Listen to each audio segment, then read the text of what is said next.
Monday the 29th of November, and I can see that you're going to,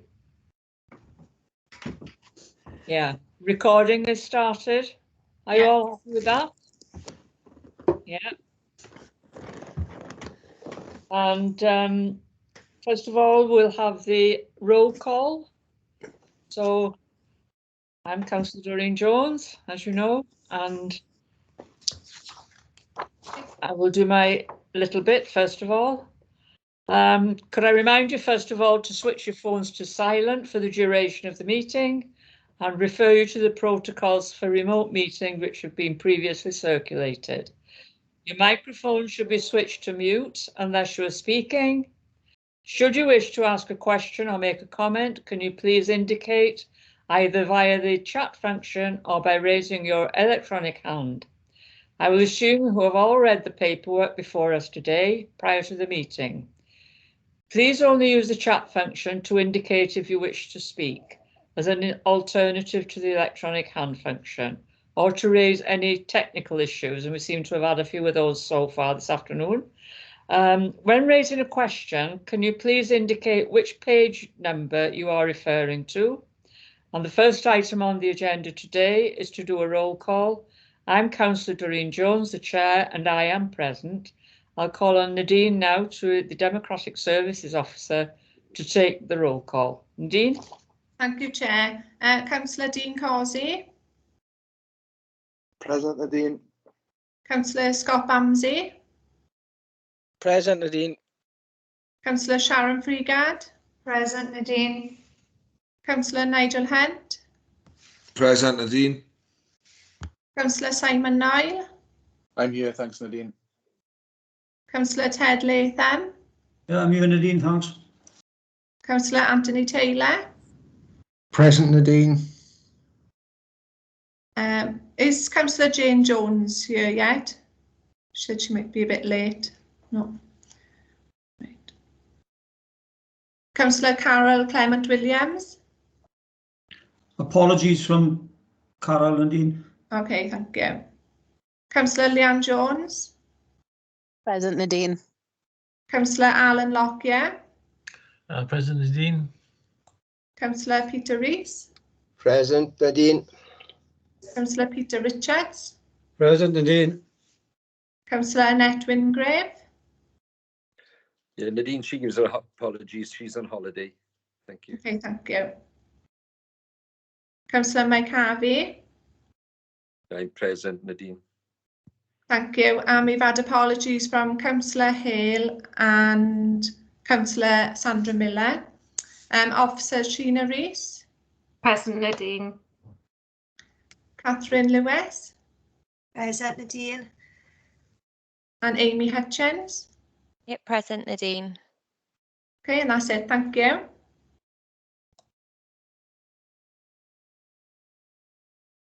That's it, Chair.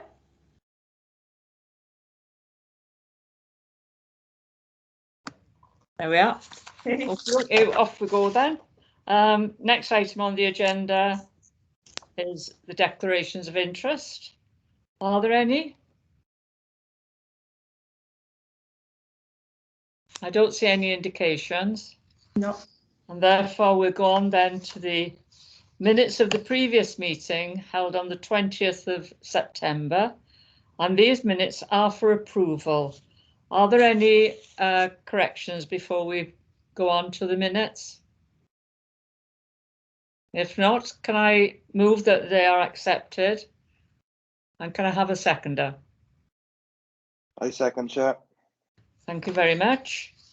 And the forward work programme, which you see on your screen, is for noting. Are there any comments on the forward work programme? No, I don't see any. In that case, we'll go on to item 5 on the agenda, Christmas and New Year holiday arrangements for 22-23. And this is for decision. I'm going to hand over, first of all, now to Sheena Rees. Thanks, Chair. I haven't got anything to add to what's in the report. I think it's a fairly straightforward item. These are the proposed holiday arrangements for the year 2022-2023. Thank you, Chair. Thank you. Are there any comments? We haven't got this year's arrangements first. Nadine? Chair, yeah, can I just say, that item was for decision, wasn't it? Scott stated on there that it's for information, but it's for decision. Yeah, Okay. I've got that down. So this is for approval. I will move that we approve this. Can I have a seconder, please? Yeah, I'll second, Chair. Thank you. And that's passed for approval. The next item is for noting. This is the agency usage and spend. Are there anything to add to that, Sheena? No, thanks, Chair. Just to point out to members that we have the full year report for the year 2020-2021, and then the Q2 report for the current year. Nigel? Oh, thanks, Doreen. I was just curious as to why 88% of the agency workers comes out of the environment. Again, I think it's for the refuse and the street care. Why is that such a high percentage of the agency workers? Could somebody explain that to me? Sheena? My understanding is that it is actually more cost effective within this service to engage agency workers where they have short-term cover needs. So that's the reason why they turn to agency workers. We monitor agency usage, and we have been doing for a number of years now. So even in this service, agency usage has reduced dramatically. But it's, you know, every year it reduces further. Social services used to have the biggest spend on agency usage, but we've managed to reduce the agency usage within that service quite dramatically. Kath, is there anything that you want to add to that? No, not really. I think you've reflected everything, Sheena. With recycling and waste, year in, year out, they always are the highest spenders because they need the sort of urgent emergency cover to, you know, continue delivering undisrupted services to the community. So it is quite consistent with previous years as well. Thanks, Kath. Okay with that, Nigel, or do you want to come back? You're muted, Nigel. You're on mute. Thanks, Doreen. Yeah, I just still don't understand why it's more cost effective, and surely I think that we should be looking to employ more people in this sector because you know, there's times when they clearly are short staffed and the service is, you know, isn't as good as where it should be, I think. So I still don't know why that's cost effective, and I'd like to see more staff in this sector, more of our workers in there, because I think they need it basically. So that's my opinion. Chair, what I could do is reflect those comments back to the head of service and ask him if he's got anything further to add in relation to that. There we are. Okay. You can do that. Are you okay with that, Alan? Yeah, just thank you, Chair. I just, Sinead, just really follow on from what Nigel said. Has COVID affected that? Because I know on runs with us in terms of refuge, so one particular day there were like 7 or 8 people off due to COVID. 5 of those were drivers. Well, obviously they had to get people in then. I take on board what Nigel's saying and agree. If we could have more workers, we'll have to have more workers. But I mean, I think it's been particularly emphasised over the last 18 months because we obviously got to have the refuse collected, and when you get such huge, well, I mean, 7 doesn't sound like many, but it devastates the service, doesn't it? Taking 7 people out on a daily run, so you've got to have workers to cover that. So is that possibly been a contributing factor as well? It's bound to have been a factor. As Kath says, the agency usage is fairly consistent with previous years, but I know refuse has had a particularly difficult time, particularly as we've had to ensure social distancing. So that's put additional pressure on the service as well. So it's not just that they've had an amount of COVID sickness It's also that we've had to put additional people into that service so that we can maintain the social distancing. So it's actually had a wider impact than just on the refuse service. But it's bound to have had an impact, you're right. I'll bring the cabinet member in. Mike Harvey. Yeah, thanks, Chair. I think it's a number of facts. There's been a shortage of drivers. I think it's COVID hit, as Sheena said. It's been the social distancing as well. You know, it's had a massive impact all around. I think with all the cuts we've had, environment have been hit. I spoke to Gary Slyman this morning. I think we lost a number going sick today, you know, with COVID or whatever. But, you know, they are getting through and they're working at it. But I think, you know, it's something to look at going ahead, as Councillor Hunt said. Thank you. I think a lot of it as well now is probably stress as well. That has a bearing on what's everybody's been working extra, you know. And as Sheena said, we've been having to find extra people to go behind the lorries to pick up what's going on. You know, I know the team that work in my area are down rather than having 2 crews. They've only got 1 crew, so you know, so there's a lot of spare capacity there for people who are long-term employed. Are there any other comments on that? I can see. Yeah, Chair. Yeah. Did someone want to come back? It's just me, Chair. Councillor Peter Rees. Oh, Peter, right. I did put my hand up, Chair. Well, I didn't see your hand. I saw a little hand on the side, but I didn't see it on your face. Carry on. I just wanted to pay tribute to the teams, the refuse teams throughout this whole period. I think that it's been difficult for them, but we've continued the service. There's been no itch as far as the service is concerned, and I think that the efforts that they've put in should be congratulated.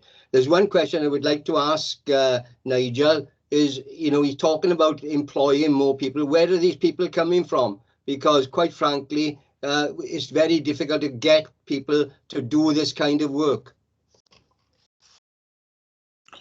We've got a recruitment problem, have we, Pete? Is that why? Is that why we've short people recruitment? I'm not letting that go. Carry on now between you two. That's finished. Leader. Yeah, just very briefly, Chair. I mean, yeah, Nigel does make a good point and we'd all love to see permanent staff there instead of agency staff.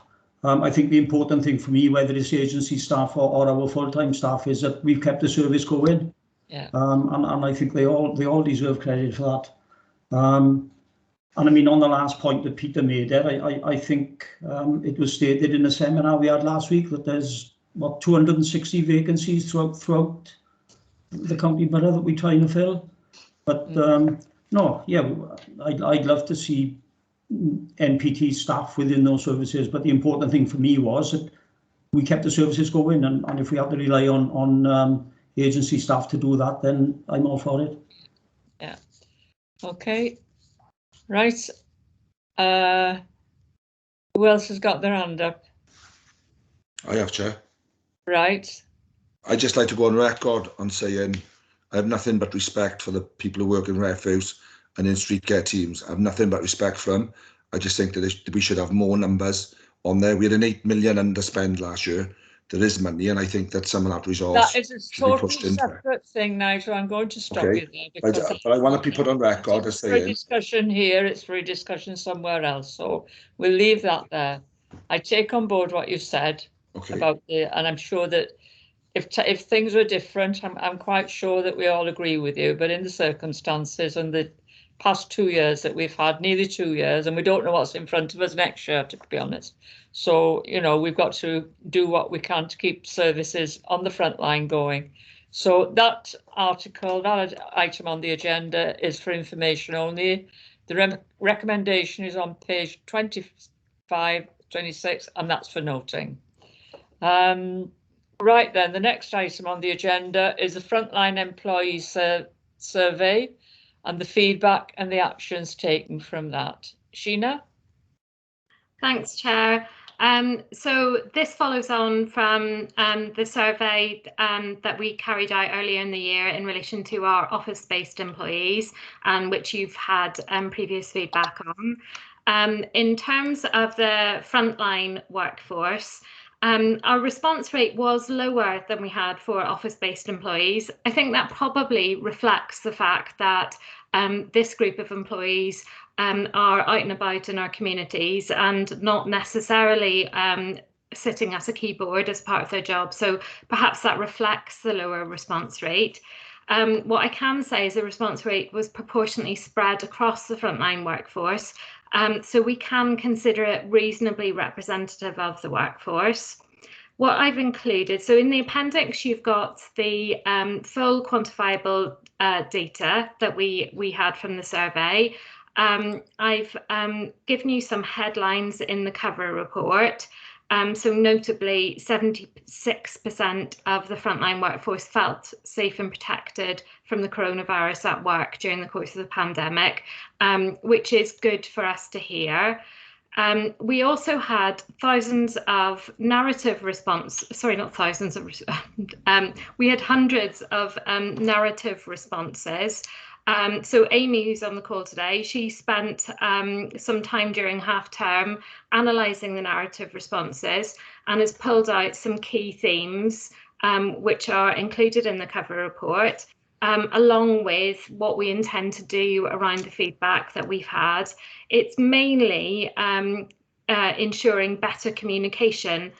So either re-communicating things that are already in place or clarifying issues for our employees. So I'm happy to take any questions, Chair. Thank you for that, Sheena. Are there any comments or any questions? Amy, would you like to add anything? No, I don't think so, Chair. Other than, you know, it's all covered within the report anyway, but the responses from the frontline workers were really, really balanced, actually, when I went through all of the responses, which was quite nice to see, you know, and a lot of them were very positive as well. So that's all really to note. Well, that's what we want to hear anyway. Better to be positive than negative, isn't it? Okay, well, that item is for information only. The recommendation is on page 32, and that's for noting. The next item on the agenda is time to change Wales employer pledge and the action plan. Who's taking this? You again, Sheena? Yeah, it's me again. So this report is for information. It's the annual report on the Time to Change Wales employer pledge. We signed up to the Time to Change Wales pledge in 2019. You didn't get an update last year, but mental health was very much a key focus of ours in employment terms over the past year. Not only did we manage to actually achieve the actions that we intended to in the employer pledge, but we actually carried out a number of actions on top of the employer pledge. One of the things that we were really proud of this year was to be able to launch the Employee Champions Network. So 12 volunteer employees from across the council have been trained by Time to Change Wales, and they were within their workplaces will help raise awareness around mental health. They will help reduce the stigma of mental health, and they're also trained to be able to signpost their colleagues to sources of help and support. So that's an initiative that we're really pleased that we were able to launch. We've done it all online, so we've managed to do it virtually. And we were really pleased that the pandemic didn't stop us from doing that, which I think was a really important action as part of our commitment to Time to Change Wales. So Diane is the person that leads on this from the HR team. She's not able to be here today, but she's very passionate about this work on mental health, and was particularly pleased with the work around the employee champions. So happy to take any questions, Chair. Okay, are there any questions or any comments on this? No, I don't see any. In that case, the item is for information again, and the recommendation on page 40, and that's for noting. Okay. The next item is the removal of recruitment restrictions. This is for recommendation or for approval. So I'll hand over again. Who's taking this? You again, Sheena? Yeah, sorry, it's me again. And just to point out, at the start of the report, it says matter for information, and of course that should read matter for decision. So apologies for that, Chair. This is just seeking approval to revert to our recruitment practice of over a decade ago. So I don't know if people can remember that far back, but it used to be the policy of the council that every job had to be advertised both externally and internally. Simultaneously. We brought in recruitment restrictions really at the start of austerity to protect our internal workforce from redundancy. Those restrictions have continued now for over a decade, but as was referred to earlier on this call, we are now facing quite a challenge in terms of recruitment.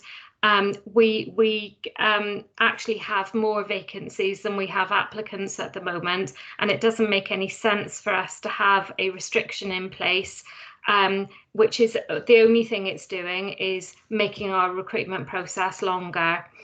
So that's why the recommendation is in front of you. I have included in the report reference to the fact that should our number of employees who are at risk of redundancy, for instance, increase significantly, I have asked for delegated authority to put the recruitment restrictions back in place. What I will be doing with our recognised trade unions is carefully monitoring. So we regularly look at the numbers of employees on the prior consideration register just to make sure that our arrangements are fit for purpose, and that's something that will continue. So just to give you some assurance around the internal workforce, we will keep an eye on that to make sure that by advertising externally, internally, simultaneously, we are not disadvantaging anybody who could be at risk of losing their employment.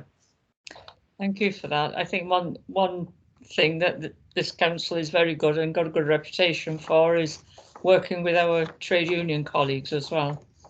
And I think that's very important that we do that. Are there any comments or questions for Sheena on this item? Yes, Chair, I got a question. I can't find my hand. Sorry, carry on, Sharon. Yeah, I just want some clarity, Sheena. I take from what you've said now that we're going to advertise internally and externally at the same time. Yeah? Yes, that's right. On page 2, reading A and B on page 2, particularly B, I don't know, to me, it sounds as if we're going to do internal first and then external. Oh, sorry, maybe it's the way I've worded it. On page 2 is actually setting out what the restrictions are. So these are the things that we want to remove. So that's what's in place at the moment. So the proposal then is at point 3. The proposal is to remove these restrictions. Right. Right, I just wanted to be clear on that because it doesn't actually say that, does it? So what it says is the group helped develop recruitment restrictions and they were reviewed earlier this year. And then the points below are the recruitment restrictions. And then from point 3, we want to remove the restrictions. Right, okay. Sorry if that's confusing. Okay, thanks. Thanks, Sheena. Okay. Are you okay with that? Mm-hmm. Yeah. Are there any other observations or questions for Sheena on this? No, I don't see any. Well, this is for approval and the recommendations are on page 54 and 55. So could I have a proposer? Yeah, I'll move, Chair. Thank you. Could I have a seconder to that? I'll second, Chair. Thank you, Dean. Okay. We will now go on to urgent items. There are none. And then item 11, access to meetings. We are now going into private items, sorry. access to meetings that pursuant to section 100A bracket 4 and 5 for the Local Government Act 1972, the public be excluded for the following items of business, which involve the likely disclosure of exempt information as defined in paragraph 12 and 15 of part 4 of schedule 112 or 12A of the above act. Can I check if the recording has stopped?